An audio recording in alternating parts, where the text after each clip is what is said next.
Hi, welcome to the fifth C++ programming tutorial. The last tutorial was operators, and we used three integers, num1, num2 and sum. What I'm going to show you is that you can use like an integer as a whole number, and we store it in memory, and we use a variable name to access it. But I want to show you that we can use raw numbers. So if I take num1 away and I put 100, and if I take num2 away and I put 50, and if I just take this away, yeah, if I do this,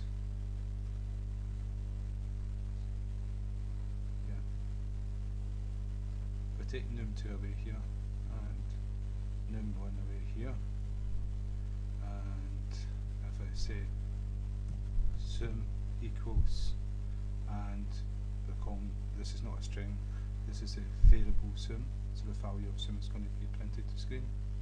And so if I save, compile,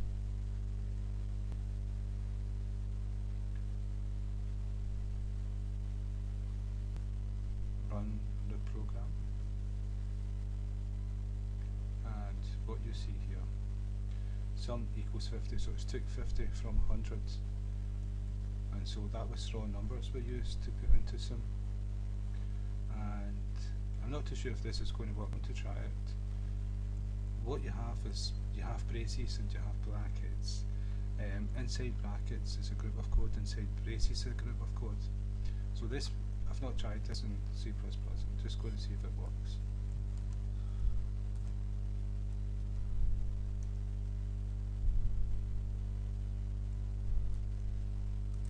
Right. 3 plus 3 is 6.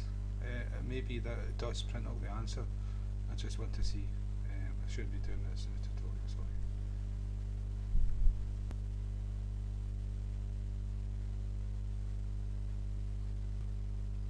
Run a program. Yep, it works, that's good. Sum equals 6, so that's not sum. What I wanted to show, the reason why I was doing this is I was showing that you can use raw numbers, and so we can take sum away. So inside here I can do 3 plus 3 plus 2 is 8, well plus 2 is 8, compile and run. Just showing you that you can use the numbers and output it. Hope that you get a certain picture inside your head that helps towards learning to program. And run a program, and you can see 8, that's all added up to 8, and that's what we printed the screen. So that's something to remember, and we'll cover in later tutorials, is groups of code. This would be all, normally would be all right, variable names, and we'd normally equal it something and print out what like we've done with sum there. And so what I want to do now is go into the conditions. So we've got the arithmetic operators for doing maths, doing arithmetic, but we've also got conditions to test if something is true or false, and it's important for the programming because we've got if statements, case statements, for loops, and while loops, and do loops. So to get started, what we've got is equal in arithmetic is this side will equal whatever this equation is, the answer of that equation, right? But what you have in programming is two equal signs together, and it's testing a condition. It's testing to see if this side of the equation is equal to that side of the equation. So if this was 2 and this was 4, 2 does not equal 4, and that's what it's testing. And if the condition is not matched, then it's false. But if it was 4 is equal to 4, then that's true because 4 is equal to 4, but 2 is not equal, so that would be false. So you're testing for conditions for true or false, and if the condition that you put in is true, then you can execute an if statement. You can execute a while loop, a for loop. Well, for loop is different. Yeah, you just got a test condition there as well. Right, so what you've got is you've got two equal signs for equal. You've got an explanation mark and an equal sign. That's not equal to. And maybe I can do it inside here just to show you. Maybe this would work. I should not be doing this in a tutorial, I should find out before then. I'm going to save the program, compile. If it works, then it's going to be very useful to show you demonstrating. 1. Yeah, it's returned 1. 1 may mean true. It's returned 1. I was hoping it would return true. Right, if I put 1 is equal to 4 and save, compile, I'll soon find out. Compile.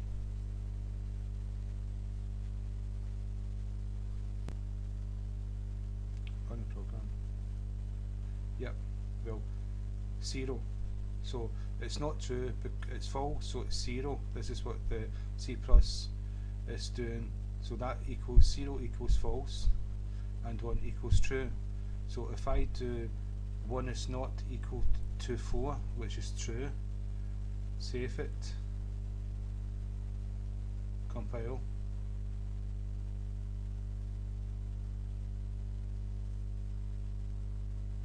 Oops, I've done the wrong one.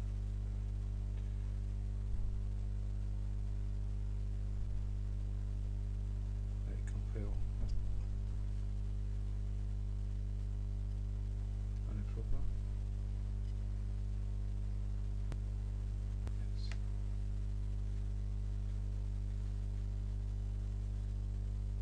Right. So 1 is not equal to 4 and it's returned 1, which we know it equals true. And so what we've got is, I'll make a space between these, make this more noticeable. So that is not equal to, it will return true. And this is equal to, if 1 is equal to 1 it would return true, or 4 is equal to 4 it returns true.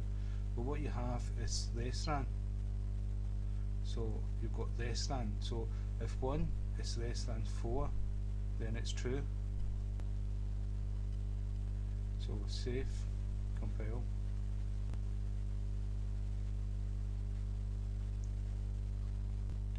Run the program. And you can see it's true because it's a 1.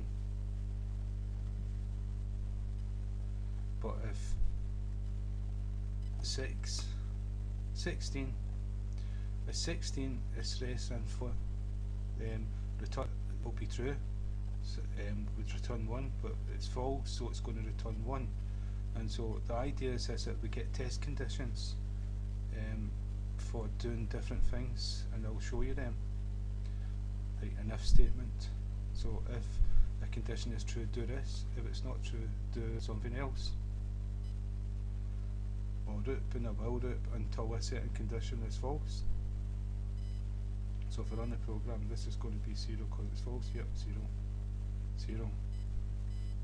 And so that's testing condition. You also got greater than. That's a greater than. 16 is greater than 4. That's true. So it's going to return a 1. And so if I save, compile,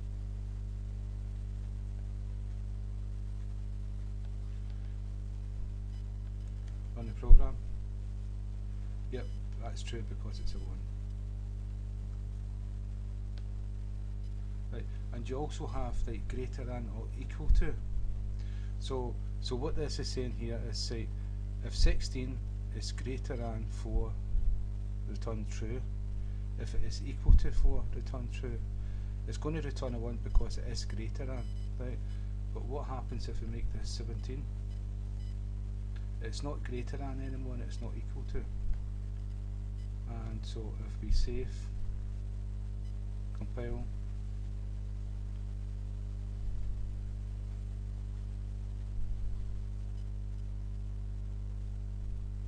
the program. And it's returned a 0 because it's not equal. Now, if make it 16, 16 is equal to, this condition tests if it's greater than or less than. 16 is, if 16 is greater than, it's going to return true. If it's equal to, it's going to return true. If it's less than, it's not going to return, it's going to return false. So this is going to return true because these two are equal. And compile.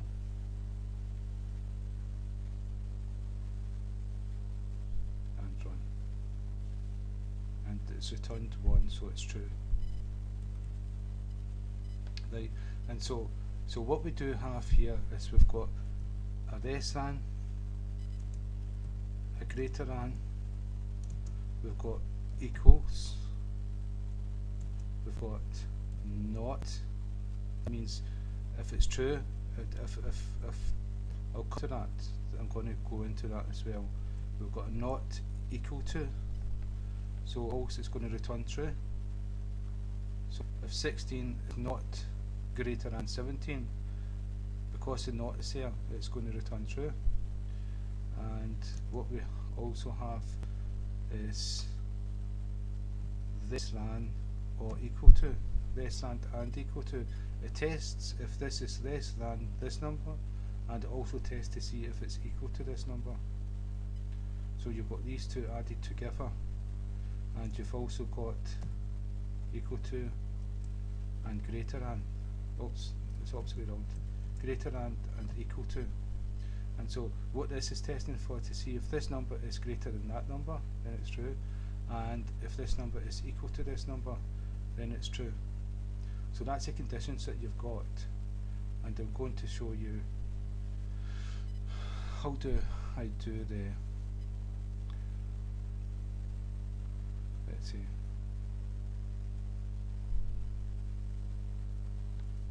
right, what I can do here is not equal to. Now 16 is not equal to 16, then return true, but we know it's going to be false because 16 is equal to, so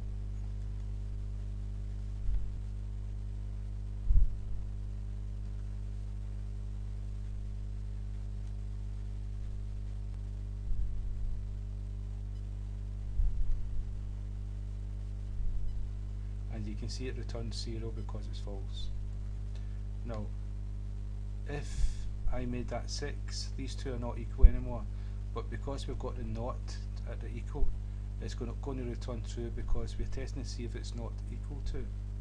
And so if I save, see, the next tutorial I'm going to do an if statement, and I'm going to prove this in the if statement, and you'll have a better idea about these conditions, true or false conditions, and how they work and how important they are.